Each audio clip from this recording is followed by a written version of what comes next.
Hàng xóm mang thai một siêu hùng khảm thể vương. Ngay trong bụng đã nuốt chửng anh em mình. Nhưng hàng xóm lại đăng video khoe khoang. Đúng là đàn ông trong đàn ông. Dân mạng khuyên cô ta bỏ thai. Cô ta chụp màn hình rồi đăng thêm bài ghi nhờ đã muốn hại con. Mẹ tuyệt đối không bỏ con đâu. Sau đó mà đồng dáng thế. Còn bốc thăm ngẫu nhiên một fan may mắn trong bình luận để nổ pháo. Và tôi vinh dự được chọn. Ai cũng khuyên tôi dọn nhà đi. Chạy mau, nhà này chẳng ai bình thường hết. Nhưng tôi chỉ cười, tôi cũng đâu phải người thường. Hôm đó tôi lướt video, bỗng bị một blogger sinh năm 04 hút hồn. Chỉ thấy cô ta khoe tờ giấy khám thai. Chú lớn đỉnh thật. Bụng bầu bé tí đã phồng lên rồi. Bên trong là đàn ông trong đàn ông luôn nhé. Chị em có chịu nổi không? Dưới bình luận ai cũng khuyên đừng sinh. Đây là siêu hùng khảm thể. Đã nuốt luôn đứa con kia của cô trong bụng. Ba siêu bền. Mẹ mềm lòng. Anh em bị nuốt. Siêu hùng là nó. Chị em, tôi nhận luôn nhé. Siêu hùng khảm thể trước là hai mặt Sukuna của Nhật. Cầu cô bỏ thai đi, không thì mọi người phải sống khổ sở lắm. Tôi xem bình luận mà cười trộm. Chắc họ không biết. Lại như chúng tôi, có thể khiến mẹ tiết ra hormone đặc biệt. Hormone này làm mẹ yếu gấp đôi. Dù chết cũng không bỏ chúng tôi. Quả nhiên, bầu nhỏ nhanh chóng pin bình luận lên tắp. Cảm ơn mọi người quan tâm, nhưng bác sĩ bảo sinh ra nó như trẻ bình thường.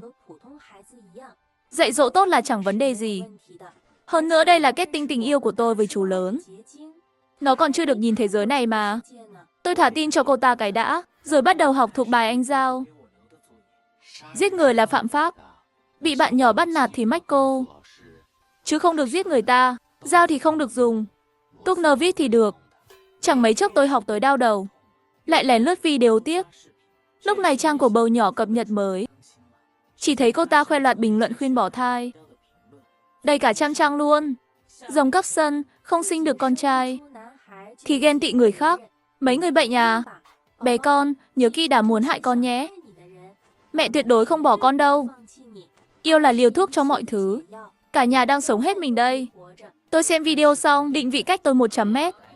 Ủa, ngay sát bên nhà tôi luôn sao? Thú vị rồi đây. Đang xem hăng say thì anh tôi về. Anh xoa đầu tôi. Hôm nay có ngoan ngoãn uống thuốc không? Bài tập anh Giao học thuộc chưa? Học phải áp dụng nhé, biết chưa? Tôi nghe mà xấu hổ cúi gằm mặt. Anh tôi là pháp y siêu giỏi giải phẫu. Người xuất sắc nhất chạy trẻ mồ côi luôn. Nhưng tôi cứ quên lời anh dạy hoài. Lần trước còn cắn rụng ngón tay bạn học. Hại anh phải tới trường xin lỗi dùm. May mà thằng bạn đó sau tự ngã vào hồ cá sấu. Tới tối, anh kể tôi nghe vụ án giết người liên hoàn. Để dỗ tôi ngủ, tôi giả vờ nhắm mắt. Anh chào tạm biệt tôi, ngủ ngon nhé em trai tôi. Đợi anh đi khỏi. Tôi bật dậy ngay. Mở sổ nhật ký ra viết. Ghi chép quan sát siêu hùng vương. Tôi bắt đầu theo dõi động thái bầu nhỏ mỗi ngày. Cô ta cập nhật chăm chỉ lắm. Còn lập cả nhóm fan. Tôi tham gia luôn. Thấy trong đó toàn mẹ của đám trẻ đặc biệt. Ngày nào cũng khoe thành tích con mình. Tôi cũng chăm chỉ ghi lại biến hóa của siêu hùng vương. Chắc vì trong bụng đã hấp thụ một thai nhi khác. Siêu hùng vương 8 tháng đã gần 8 cân. Bầu nhỏ trong video than vãn với cả nhà. Tôi chán ghê. Tôi ăn nhiều lắm rồi. Mà vẫn gầy tay gầy chân. May mà con tôi lớn khỏe quá. Có người khuyên cô ta kiểm soát cân nặng thai. Kẻo lúc sinh khó. Kết quả giây sau người đó bị kích khỏi nhóm. Lại một kẻ ghen ăn tức ở với tôi. Con mình có vấn đề thì đi xé ông của người khác. Tôi xem xong ghi vào sổ, siêu hùng vương. Trong bụng mẹ là mẹ dễ cáu gắt. Ghi chép hơn 2 tháng trời. Ma đồng cuối cùng cũng ra đời. Hôm đó tôi đang ở đó, nhìn thấy nó. Mẹ siêu hùng lườm tôi cháy mặt. Thằng nhóc thối, đụng hỏng con trai cưng của tôi thì đền mạng luôn đấy. Tôi nhìn sang, đứa bé đúng là mang đặc điểm siêu hùng vương. Đầu nó bự kinh khủng. Người to hơn hẳn trẻ cùng tuổi một vòng. Càng sốc hơn là nó đã mọc răng rồi. Lúc này, đứa bé trong tay mẹ siêu hùng bỗng gào khóc. Mẹ siêu hùng vội cho bú ngay. Ăn đi, tiểu nam nhi của mẹ, khỏe thế này. Sau này phải tìm vợ biết nấu ăn ngon mới được. Cô ta liếc tôi kiểu khoe khoang. Nhưng ngay giây sau thì hét thất thanh. Chỉ thấy thằng bé cắn rách ngực cô ta. Rồi mốt lấy mốt đẻ, mẹ siêu hùng tái mặt la lên. Bé con, mẹ đau lắm. Con thả ra được không? Nói xong cô ta quát tôi. Con không mau đi gọi ba bé tới đây. Đau chết tôi rồi. Tôi nghe mà cười khẩy. Gọi gì mà gọi cô à?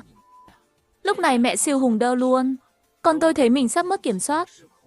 Vội tự nhẩm lại. Chủ động hại người là phạm pháp. Tự vệ thụ động thì hợp pháp. Tới tối, tôi nghe lén được cuộc nói chuyện của đôi Siêu Hùng bên cạnh. Chồng ơi, em không muốn cho con bú nữa. Hôm nay Diệu Tổ cắn em tè máu luôn. Chẳng phải Diệu Tổ nhà mình thần lực bẩm sinh sao? Mẹ anh ngày xưa bú sữa tới tận 8 tuổi. Nên anh mới đỉnh thế này. Cố đẻ thêm thằng con trai nữa đi. Sau này có 2 thằng thần lực bảo vệ em.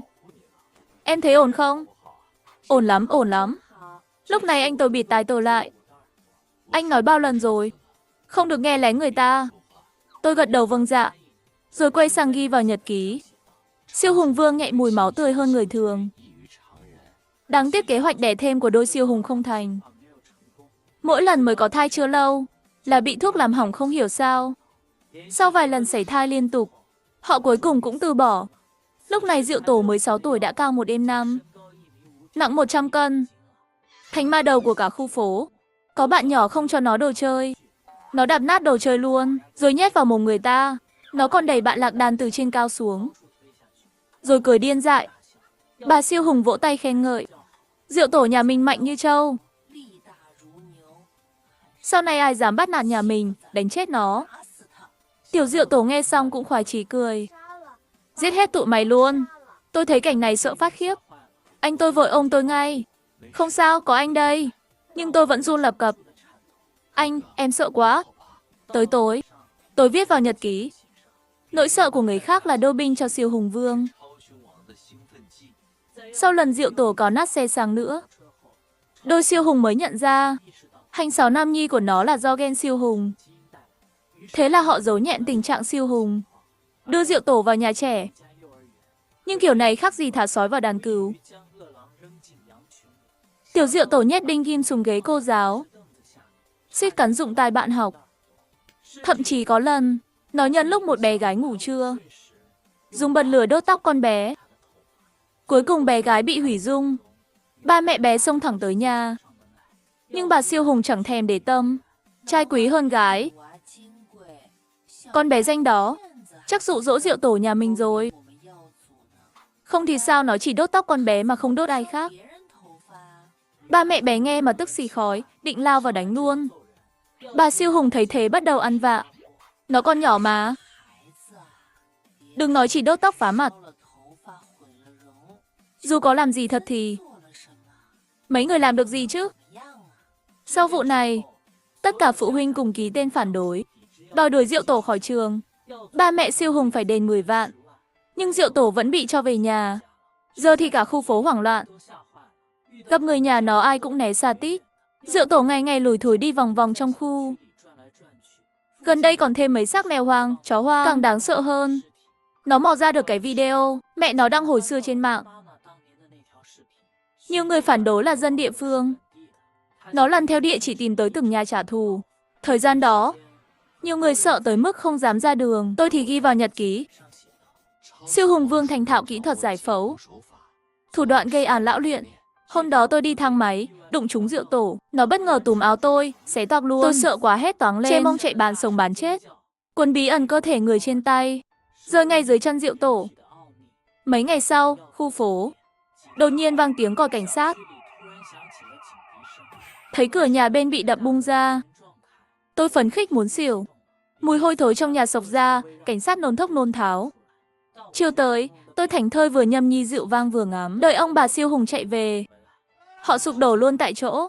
Trong nhà, bà Siêu Hùng đã đi đời, nhưng Diệu Tổ vẫn ngồi sofa chơi game. Cảnh sát bảo ba Siêu Hùng, bà cụ lúc nấu sủi cảo không may ngộ độc khí gaxi. Mất được 3 ngày rồi, thằng bé cứ ở đó suốt. Cảnh sát chưa nói hết câu, ba Siêu Hùng lao thẳng vào. Ông chỉ tay vào Diệu Tổ hét. Mày còn cười được sao nổi? Đồ quái vật. Đó là bà nội thương mày nhất đấy.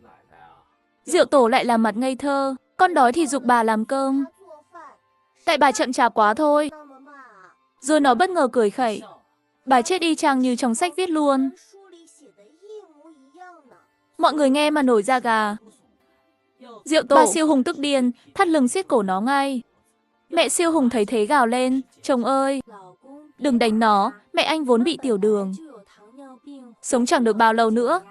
Diệu Tổ chỉ tò mò thích học, có gì sai chứ? Anh muốn giết nó, thì giết em trước đi. Nhưng ngay giây sau, Diệu Tổ giật phăng cái thắt lưng, quật lại vào người ba nó luôn. Mày dám đánh tao hả? Tôi thấy cảnh này mà cười khúc khích. Ai sẽ là người tiếp theo nhỉ?